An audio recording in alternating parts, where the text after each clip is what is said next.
Salut la toți! Astăzi o să mă interesez de oamenii de pe stradă despre războiul din Ucraina. Ce părere ei au?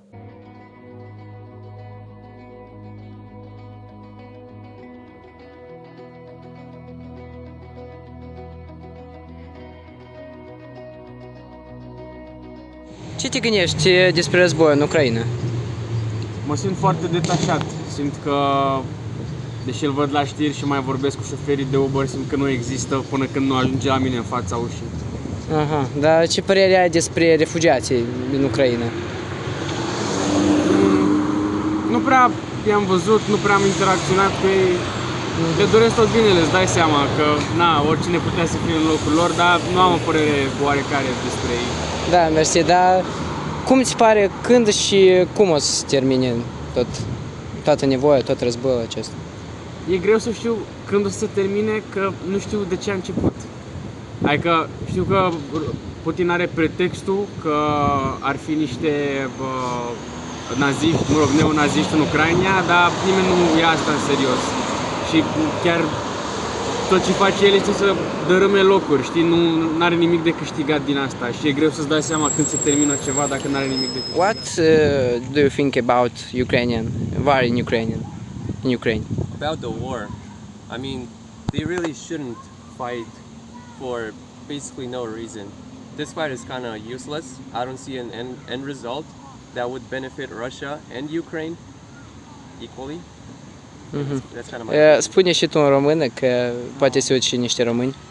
Ce vreau să spun este faptul că acest război este complet inutil, pentru că se pierd multe vieți. Deja suntem o țară egală, n-ar mai trebui să extindem atâtea teritorii, ceea ce vreau să ține. Deciziile Putin și acțiunile lui sunt destul de copilăroase dacă stai să te gândești un pic. And next question, what do you think about Ukrainian refugees? About the refugees, huh? I mean, they've all been left pretty much homeless. All their homes been destroyed by the Russians because of the war, because all the cities been sieged by the Russians. So they had to kind of migrate to Europe, to like Asia, to Africa even. So they're really struggling. They're kind of like Africans in a way, I would say. Yeah, because Africans, usually migrate to other countries too. Ukrainians now have to migrate as well. So yeah. Ceea ce aveți să spune este că ucrainienii refugiați suferă, ce case nu sunt distruse din cauza asediului rușilor asupra țării lor și migrează din țări în alta, cum ar fi precum africani. Haideți să vă întreb ce vă gândiți despre război din Ucraina? Păi cred că este o mare greșeală, că nu trebuia să se întâmple așa ceva și sper că o să se termine cât mai curând. Dar ce vă gândiți despre refugiați din Ucraina? Sunt oameni care trebuie să fie ajutați.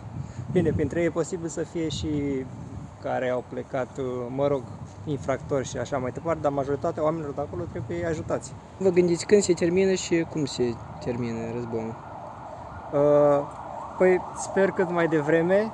Cred că președintele actual al Rusiei, Putin, cred că într-un fel sau altul va fi înlăturat într-un timp scurt, cred că în câteva luni, mă gândesc, și ce să zic, că doresc tot binele oamenilor din Ucraina. Da, mersi mult, se termină războiul, vă așteptăm în special la noi. Sănătate! Salut! Cele bune!